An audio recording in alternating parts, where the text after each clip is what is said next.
औज़ुबिल्लाहिमिनश्शैतानिर्रजीम बिस्मिल्लाहिर्रहमानिर्रहीम क़द अफ़लहल मोमिनून अल्लज़ीना हुम फ़ी सलातिहिम ख़ाशिऊन वल्लज़ीना हुम लिज़्ज़काति फ़ाइलून। सूरह मोमिनून। मेरे मोहतरम बुजुर्ग, मेरे allowing message for all the sister and brother beyond caste, creed, color and countries। मेरा ये हार्दिक पैगाम हर बहन और हर भाई को धर्म, कलर, रंग, जात, बिरादरी से उठकर, क्योंकि ये मेरा पैगाम नहीं है, ये मैसेज मेरा नहीं है, ये उस ईश्वर का है, उस खुदा का, उस अल्लाह का है जिसने इस धरती को बनाया है, जिसके आकाश हैं, जिसके ये तारे हैं, जिसका ये पवन है, जिसकी ये जल हैं, जिसके ये सागर हैं, जिसका ये गगन है और मैनी थिंग्स, जिसके आप और मैं हूं, जिसके ने ये खूबसूरत चेहरा बनाया है। बकौल गालिब के जब कोई तुझबी नहीं मौजूद, फिर ये हंगामा ये खुदा क्या है, ये परी चेहरा लोग कैसे हैं, गमज़ो इशो अदा क्या है। तो मेरे दोस्तों, ये अल्लाह की किताब की सूरह मोमिनीन की ये 2 आयत 3 आयत कि ये नबी कह दो जो ईमान वाले हैं कामयाब हो गए, लेकिन ईमान के साथ एक कंडीशन है, love without sacrifice is meaningless and flower without smell is nothing. मोहब्बत में अगर कुर्बानी का जज्बा ना हो तो एक बस लफ्ज़ समझिए, और फूलों के अंदर खुशबू नहीं है तो बेमाना है। मेरे दोस्तों, ऐसे ही इंसान के पेट की भूख है, वो कपड़ा पहनना चाहता है, वो घर बनाना चाहता है, वो अपनी पत्नी और बच्चों के नखरे सहना चाहता है। मर्द है तो अब मर्द का काम ही है साहब। पत्नी के घर आप नहीं गए थे, आप गए थे, वो साथ आई है। और किसी का किसी के साथ आना और अपने माँ बाप सबको छोड़ देना, ये तो बहुत ग्रेटनेस की बात है साहब।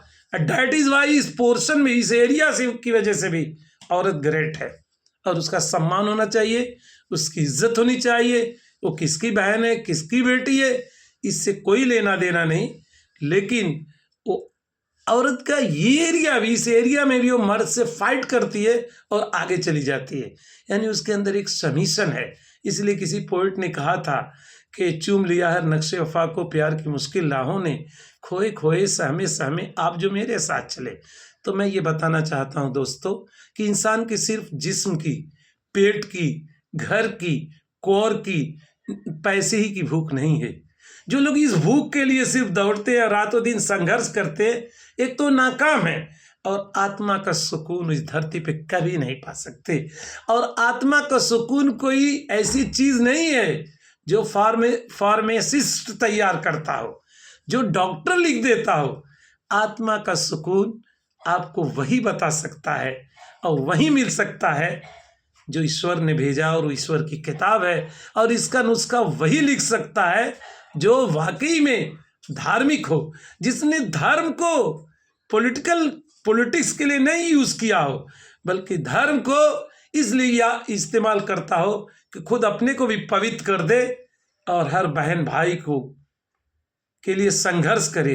इससे क्या मतलब, उसका धर्म क्या है, उसकी बिरादरी क्या है, क्योंकि मोहब्बत का पैगाम किसी एक के लिए नहीं होता है, सबके लिए होता है। मेरे मोहतरम बुजुर्गों, कुरान कहता है, मेरे प्यारे दोस्तों और प्यारी बहनों, कुरान कहता है कि वो लोग कामयाब हो गए जो नमाज पढ़ते हैं 5 टाइम्स, बहुत कायदे से, और पढ़ते नहीं है बल्कि उसमें खुदा के सामने होते तो डरते हैं। किस चीज पे? ये जवानी, ये दौलत, ये धन, ये इल्म, ये ज्ञान, ये आंख, ये दिल, ये नजर, ये जमीन, ये जायदाद, और मालूम नहीं ईश्वर क्या क्या चीजें इंसान को नहीं दिया है। ये जल, ये पवन, ये गगन, ये फूल, ये कलियां, ये आबशार, ये बहार, ये नदी, ये नाले, और क्या क्या चीजें नहीं है साहब। फिर उसके बाद ये कहना एक बाटा कंपनी का चप्पल बनाने वाले के पीछे कोई है, और ये कितना अब्सर्ड आइडिया है साहब।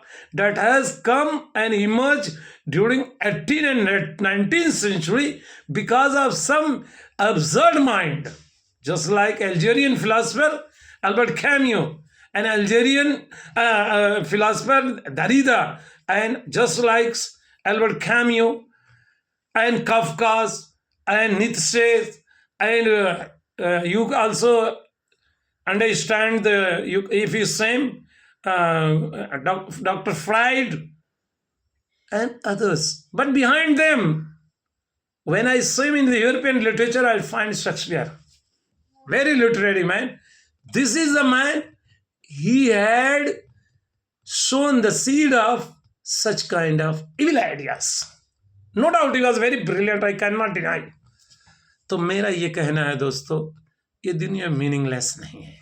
हम खेत बोते हैं तो उसकी निराई करते हैं, उसमें संघर्ष करते हैं, फिर उससे कुछ हासिल करते हैं. हम तिजारत करते हैं, मेहनत करते हैं. एक विद्यार्थी वो कामयाब होता है जो सिर्फ स्कूल नहीं जाता है, किताबों का अध्ययन करता है. ऐसे ही आप जीवन के मुख्तलिफ एरिया को समझ लो. तो इंसान कोई बायोलॉजिकल एनिमल नहीं है. ये नहायत लघु बात है साहब. इंसान की एक भूख है. और यही वजह है कि आज दुनिया में अगर बहुत ज़्यादा हार्ट के पेशेंट है तो इस वजह से नहीं कि उनके कोलेस्ट्रॉल बढ़ गए हैं या उनकी अदर्स प्रॉब्लम है. उनकी सबसे बड़ी प्रॉब्लम यह है कि उन्होंने जिस तरह ट्रांसफार्मर से अगर इलेक्ट्रिक के तार को काट दिया जाए तो घर में रोशनी क्या हो सकती है, आप खुद बताओ. ऐसे ही अगर आत्मा को आपने खुदा से, ईश्वर से, ऊपर वाले से खत्म कर लिया है, यानी आप सिर्फ पुण्य के काम, पापी के काम करते हो. आपका बस यही ख्वाहिश है कि ये सितारे नोच लूँ, ये सितारे नोच लूँ, एक दो का जिक्र क्या सारे के सारे नोच लूँ. जब ये भावना इंसान के अंदर पैदा होती है तो करप्टेड इंसान बन जाता है, फिर वो अत्याचारी बन जाता है. और मेरे दोस्तों मैं बता, जिस तरह रखा हुआ लोहे पे जंग लग जाता है और वो ख़त्म हो जाता है, या लोहे में अगर नमक रख दिया जाए तो नमक गल जाता है, या बर्फ़ की सिल्ली को अगर रख दें बाहर तो गल के ख़त्म हो जाती है. जस्ट लाइक इंसान का दिल इतना काला हो जाता है कि फिर उसके अंदर से सुकून, शांति, अमन, ये तमाम चीज़ें डिस्ट्रॉय हो जाती हैं. और फिर इंसान दौलत के ढेर में होता है, लेकिन उसका पाप उसको अंदर से इतना हिलाता है, परेशान करता है कि एक दिन वो मौत के जाम पीकर या अपने को हैंग करके मर जाता है. आप ऐसी कहानियां बहुत सी पढ़ोगे और सुनते होगे. मुझे उन गरीबों पे कभी ताज्जुब तो नहीं आता, अगरचे मैं उसके लिए ये परमिट नहीं देता कि इंसान फाइटर है और इंसान जिसका कोई घर नहीं उसका ज़मीन है, और जिसका कोई बिस्तर चादर नहीं है उसके लिए आकाश है. और संघर्ष करने वाले के संघर्ष को खुदा ज़ाया नहीं करता. और मादे के लिए कंपटीशन करना परले दर्जे की हिमाकत है. मुझे गांधी जी का फ्रीडम फाइटर की किताब सत्य की तलाश में उन्होंने एक बात बहुत प्यारी कही है कि इस दुनिया में जो रोमांस है ये कुछ लोग करे, हर एक रोमांस करे, ये तो पहले दर्जे की बेवकूफ़ी है और सिस्टम को डिस्ट्रॉय कर देना है. यानी ये मतलब नहीं है कि कुछ लोग इलीगल काम करें. मतलब इस दुनिया में ऊंचा नीचा होता रहेगा, लेकिन एक ग्रेट कंट्री, एक विजिलेंट कंट्री, एक ब्रिलियंट प्राइम मिनिस्टर या सीएम अपने मुल्क और एरिया में शांति और सुकून पैदा करता है और basic need of human being सबको प्रोवाइड करता है. लेकिन अगर ऐसा नहीं भी होता है दोस्तों, तो इस डेमोक्रेटिक कंट्री में बहुत से काम है साहब, और हर काम में सम्मान है. सम्मान अगर नहीं है तो उसमें जो चोर और झूठा है, इससे क्या मतलब कि कितनी बड़ी पोस्ट पे है. तो दोस्तों याद रखना, इंसान कामयाब वही है जो ईश्वर के सामने 5 मरतबा झुकता है और दिल से झुकता है. ऐसा नहीं है कि जुबान ने कह भी दिया ला इलाहा तो क्या हासिल, दिलो निगाह मुसलमान नहीं तो कुछ भी नहीं. आज मुसलमानों की यही प्रॉब्लम है. इनने ये समझ लिया मस्जिद बना लो, रोगन और कलाई कर दो, अगर 5 मिनट ठाँ मारे मुर्गी की तरह, बस. वो नमाज कैसी साहब जो इंसान के दिल और दिमाग को बदल न दे. वो नमाज कैसी साहब जो इंसान के विचारों को न बदल दे. वो नमाज कैसी जो इंसान को पाप से दूर न रखे। मैं भी कभी फिर वो भूल जाए, गलती कर जाए, क्योंकि इंसान निस्यान से है। नसिया यंसा के माने भूलना ही होता है। और इंसान जब भूल के पाप करता है और तौबा करता है तो खुदा के नज़दीक वो बहुत ग्रेट होता है। लेकिन प्री प्लान सोच के प्लान करके जैसे हुकूमतों में बैठे हुए लोग करते हैं अपने करप्शन को छुपाने के लिए, ये गवर्नमेंट की एंशियंट टाइम से साहब ये उसकी क्या ये उचित जैसे काम है कि जब वो करप्शन में ज़्यादा फंसती है तो कुछ दूसरे करप्शन क्रिएट कर देती है। क्यों? ताकि जनता सोच न पाए साहब। सोचने की आज़ादी देना हुक्मरानों की सबसे अव्वलीन जिम्मेदारी है। और जो हुक्मरान ये इंसान से उसकी थिंकिंग को, उसके आइडियाज़ को छीनते हैं, सबसे बड़े करप्टेड हैं। और ये देख लेना कुतिया के बच्चे की तरह कोई कोई करके मर जाएंगे। क्यों? जिसने ये जमीन बनाई, जिसने ये आकाश बनाए, जिसने ये धरती बनाई, जिसका सब कुछ है, जिसका मामला कुन फयकुन का है, हो जा और हो जाता है। कोई माई का लाल आज तक हथेली पे सरसों नहीं जमा सका। दुनिया बहुत एडवांस है। आज यहाँ साइंस ये दावा करती कि हम तो सब कुछ जानते हैं, हमें मालूम है बारिश कहाँ होगी। जब खुदा ये चैलेंज करता है तो ये नहीं कहता कि बारिश कहाँ होगी या क्या होगी, कितनी, वो ये बताता क्या ये रहमत होगी कि ज़हमत होगी, किस एरिया में गिरेगा, किस पॉइंट पे गिरेगा, और कहाँ ये अजाब बन जाएगी, कहाँ ये रहमत बन जाएगी। जब कुरान ये कहता है कि बच्चे सिर्फ खुदा जानता है माँ के पेट में क्या है, तो ये सिर्फ ये नहीं कहता है कि लड़की होगी कि लड़का होगा। आप अल्ट्रासाउंड और मुख्तलिफ मशीनों से चेक कर लेते हो 5वें 6ठे महीने में, ऐसे पेटवा चीर दो तब भी तो समझ में आ जाएगा। नहीं साहब, वो बताता है लकी होगा, अमीर होगा, गरीब होगा, अच्छा होगा, बुरा होगा, क्या भाग लेके आएगा। अब many wonders I can not describe. क्यों? कभी कभी देखा है साहब, मंडई में जीने वालों ने महल हासिल कर लिए, महल में मुस्कुराती शहजादी रोड पे आ गई। थे जो मैं खाने के मालिक, उन्हें प्यासा देखा, दोस्तों गर्दिशे दौरा का तमाशा देखा। मेरे दोस्तों, आप मुसलमान हो, मेरी बहनों आप मुसलमान हो, आप इस कायनात पे, इस धरती पे सबसे लकीएस्ट हो, बहुत खुशकिस्मत हो कि आपको ईमान की शमा मिली है। आप सवेरे उठिए, अल्लाह का नाम लीजिए, अल्लाह की किताब पढ़िए, और किताब पढ़िए नहीं, कभी उस पर ठहर के गौर कीजिए। अगर प्राइम मिनिस्टर मोदी जी, मैं उन्हें भी कहता हूं कि may Allah enlighten his soul, what is done is done, a living dog is better than a dead lion. मेरा लविंग मैसेज उनके लिए भी है, क्योंकि वो कोई हमसे अलग नहीं है, वो तो हमारे भारत के इस वक्त सबसे बड़ी कुर्सी पे बैठे हुए। तो मेरी बहनों, मैं आपसे बताना चाहता हूँ, इतनी बड़ी चीज़ और इतनी बड़ी नेमत मिलने के बाद अगर आप 6 बजे सो के उठती हो और 9 बनों की बीमारियों से दो चार हो, तो ये बीमारी डॉक्टर नहीं ठीक करेगा, ये बीमारी आप रूटीन ऑफ लाइफ को चेंज कर दो। यकीन जानो, ये बंदा 40 साल नहीं, शायद इनबर्न हार्ट पेशेंट है। इसके लिए मैं 40 साल 42 साल जय हॉस्पिटल में था और ऑपरेशन से पहले भागा। 2015 में नज़ीर ज्वाले साहब, great doctor of physician Bombay, उन्हें कहा अभी मर जाओगे अगर ऑपरेशन नहीं होगा। मैंने कहा डॉक्टर साहब you may die before me. Doctor साहब एस्टॉनिश हो गए, अरे ये क्या बोल रहे हो। मैंने कहा आपको ये कैसे पता कि मैं मर जाऊंगा, आप कहिए केस इज सीरियस। फिर मैं दिल्ली से बात पंत हॉस्पिटल है हरियाणा में, फरीदाबाद में, वहाँ पे मेरे स्टूडेंट हैं जो ट्रांसलेटर हैं, वो लेके गए और वहाँ के एंजियोग्राफी से मुझे गुजारा गया। और डॉक्टर ने बहुत एस्टॉनिश हो गया कि अरे ये साहब 2 वाल लीकेज हैं और मेरे शेप पे, हार्ट की शेप पे ब्लड आ रहा है। और ये चेक मेरा डॉक्टर इकराम साहब आजमगढ़ में सोगरा के बगल में, उन्होंने किया, मेरे मित्र हैं। करी मास्टर साहब कैसे जी रहे हैं आपका ऐसा। मैं कह जाको राखे साइयाँ ओके मारे कौन। लेकिन दोस्तों, मैंने ज़िंदगी में कुछ चीज़ें सीख ली बहुत पहले। ये ऊपर वाले का मेरे ऊपर करम है या मेरे माँ बाप की दी हुई सीख है। क्योंकि मेरी माँ कहती थी हमेशा, स्कूल कभी नहीं गई थी, लेकिन मेरी माँ अल्लाह ताला उसे करोड़ करोड़ जन्नत दे, कहती थी कि ये बेटा सोना दे के लीलार मत फोड़े। बहुत दिनों तक तो मैं समझ ही नहीं पाता था, ये उसने बचपन में सबक मुझे दिया था, हालांकि यक्को तक की पढ़ी नहीं थी। और कहती थी सोना दे के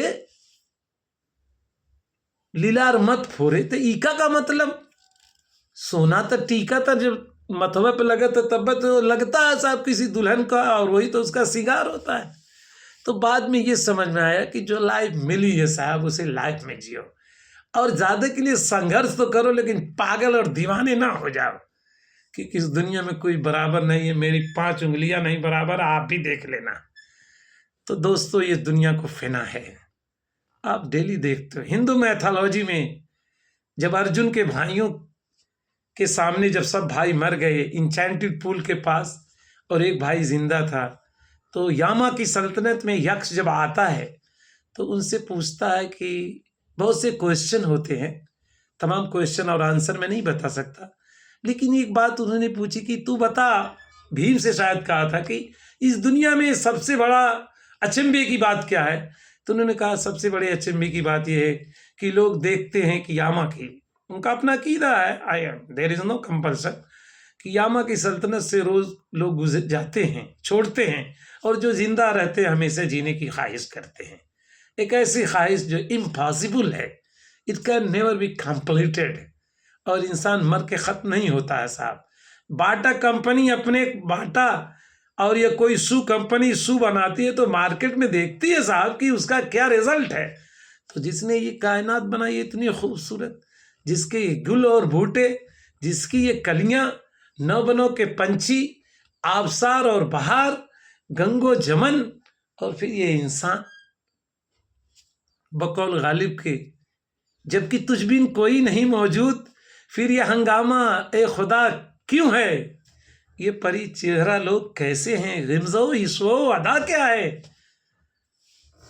तो मेरे दोस्तों, मेरी प्यारी बहनों, आप नमाज जरूर पढ़िए, और नमाज पढ़िए ऐसे पढ़िए जैसे अल्लाह के रसूल सल्लल्लाहु अलैहि वसल्लम के सहाबा पढ़ा करते थे, और ये सोच के पढ़िए कि आपकी आखिरी नमाज है। और उसके बाद एक बहुत बड़ी चीज़, मर्द मुसलमान दूसरों को हक भी देता है, जो कुछ अल्लाह ताला ने दिया है उसमें से ज़कात देता है, और ये एक अलग मामला है कि कहाँ कितना देना है, और उसके अलावा वो सदका करता है, और इसमें सदक़े में वो मुसलमान और गैर मुस्लिम की कोई फ़र्क नहीं करता। और कोरोना ने अल्हम्दुलिल्लाह ये मैसेज लेके गया कि हमारे मुसलमान भाइयों ने इसमें बहुत अपना अहम किरदार अदा किया है, और मैं उन तमाम के लिए दुआएं करता हूं कि अल्लाह ताला उनको और धन दे, और धन के साथ दिल दे। और मैं अपने उन हिंदू भाइयों का भी बहुत मशकूर हूं, और उनके लिए ये दुआ करता हूं कि ईश्वर उनके हृदय को खोल दे और सत्य के मार्ग को पालें। इस दुनिया में सिर्फ खा लेना, कमा लेना, जी लेना, सो जाना, एक तरह का करप्शन है। कोई भी करप्शन इंसान को सुकून से नहीं रहने देता है। अगर मैं रात को खुदा न करे, खुदा न करे, खुदा न करे, कुछ लोगों को छुप कर रात को परेशान करूं और मुझे कोई न पकड़ पाए, तो ऊपर वाला जरूर पकड़ लेगा साहब। जिसको किसी ने नहीं पकड़ा ना, उसके उसने दबोच लिया। इन नबत शरब बेकला शदीद, तेरे रब की पकड़ बहुत ही हो है साहब। जब पकड़ने पे आ जाता है ना, मुस्कुराता हुआ चेहरा बुझ गया, क्या पता लगा कैंसर हो गया, चंद बुखार आया, किडनी फेल हो गई साहब, डायलिसिस पे हुए और ऐसा कोई कोई करके मर गए, मत पूछिए। अक्सर बीमारी नहीं होती साहब, यह अत्याचार का नतीजा होता है। जब इंसान के पाई हुई दौलत का इलीगल यूज करता है। इसलिए हदीस में अल्लाह के रसूल सल्लल्लाहु अलैहि वसल्लम फरमाया कि दार मैशर से इंसान के कदम उस वक्त तक आगे नहीं जा सकते जब तक कि वो ये न बता दे कि वो धन कमाया कहाँ से था, और अगर लीगल वे में कमाया था तो लीगल वे में खर्च किया था कि नहीं। अपनी लाइफ को इतना हाई मत कर लो कि दूसरे जो लोगों को जीने की प्रॉब्लम हो जाए साहब। जब एक की बेटी बेपनाह दौलत लेके घर से निकलती है ना शादी के मौके पर, तो कितने गरीबों के दिल को तड़पा देती हैं। जिंदगी जीने का ढंग सीखिए, ये वो करप्शन है जो लिखा नहीं जा सकता, क्योंकि सिविलिटी के अंदर, भारतीय सिविलिटी के अंदर ये कोई करप्शन नहीं है। लेकिन मैं कहता हूं it is one of the greatest and heinous corruption on the planet, मुसलमानों के लिए खास तौर से, क्योंकि हमने अल्लाह और उसके रसूल से अहद किया है। तो हमको जो दौलत मिली है उस दौलत में दूसरों का हो, ज़कात हम अदा करें। ज़का यज़कू के माने होते पाक कर देना, पवित्र कर देना। और जब माल पवित्र हो जाता है तो इंसान की दुआएं फिर अल्लाह के साए में होता है, और उससे बड़ा सदका। और सदका जस्ट लाइक लव है, और लव की कोई न कोई उसकी तय है, ना उसका कोई किनारा है। और सदका के ताल्लुक से कहा अल्लाह ताला ने, असदका तुतफी ग़ज़ब रब, सदका अल्लाह ताला के गुस्से को ठंडा कर देता है। और ये भी सदका है, इमाततुल अज़ा अन तरीक़, सदका रास्ते को साफ रखना, कूड़ा करकट हटाना, गंदगी न करना, रास्ते को जाम करना। ये कितना धनी काम है साहब, जिसमें मुस्लिम गिरफ्तार है। और अल्लाह ताला अक्ल दे, हमारे जो मुखिया लोग हैं गांव गांव में, कभी कभी इसमें बड़ा मजा पाते हैं परेशान करके। जैसे लगता है कनवा भैंसा में छू के भागना। इस शरारत की वजह से इनकी नस्लें का बुरा हाल हो जाएगा, देख लेना। अल्लाह की ये तौबा करें। छुप के परेशान करने वाले से ज्यादा वो पवित्र है जो सामने से मारता है, क्योंकि सामने से मारने वाला हीरो होता है, पीछे से मारने वाला जीरो होता है, और एक नंबर का धनी और कमीना होता है। इसको या तो सांप काटता है या तो बीमारियां इसको लगती हैं, और जिंदगी में कभी सुकून नहीं पाता। तो मेरे दोस्तों, याद रखना, ज़कात भी देना है, सदका भी देना है। अल्लाह ताला दारे महशर में एक मुसलमान से कहेगा जो धन वाला होगा कि मैं नंगा था, मैं भूखा था, मेरे पास खाने को नहीं था, तूने मुझे क्यों नहीं खिलाया? तो कहेगा अरे खुदा, तेरी कायनात, तेरा सब कुछ, ऐसा कैसे हो सकता है? कहेगा तू अपने पड़ोस में नहीं देखा था कि एक भूखा सो रहा था? तो this is the loving message for you all my dear sister. Understand your life, this life is for one time, after this there is paradise and hell. जन्नत है ये तो जहन्नम है। अल्लाह ताला मुझे भी वो नमाज पढ़ने की तौफीक दे जिस नमाज का ये हो कि साहब इंसान की ज़िंदगी को बदल दे, जो हमें इस तरह से तैयार कर दे और हमारे अंदर वो मोमिनाना सिफात जगा दे कि हम ही ने बदलें, जो हमारी किरणों में आ जाए, उनकी ज़िंदगी की तकदीरें बदल जाए। अल्लामा इकबाल का शेर कितना प्यारा है, कोई अंदाज़ा कर सकता है, कोई अंदाज़ा कर सकता है, निगाहे मर्द मोमिन से बदल जाती हैं तकदीरें।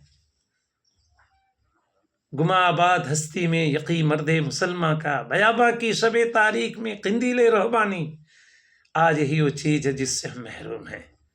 उसके बाद हम अर्ज़ हिंद में अगर गिले करते हैं और रोते हैं, तो हमारी मिसाल उस राही की है जो अपनी मंजिल पे पहुंचना चाहता हो, रास्ता कहीं और का पकड़ लिया हो। साहब बम्बई जाना है यार, आजमगढ़ से तो गोदान पकड़िए या और कोई गाड़ी आप पकड़ेंगे, ऐसी गाड़ी जो कहा था बम्बई से आ रही है और गोरखपुर जा रही है, तो कैसे पहुंचेंगे साहब? आपका टिकट देने वाले का क्या कसूर? कसूर तो उसका है जिसने गलत लिया है साहब। तो आप जिंदगी के समझो। मैं अल्लाह ताला से आखिर में दुआ करता हूँ कि मोर बे माया को हम दोषे सुलैमा कर दे, हिंद के दैर नशीनों को मुसलमा कर दे। आमा शशा अलमाज़मी, my YouTube channel Levels of the poem and prose. For such video, if you like, share your friends and like my channel. Thank you.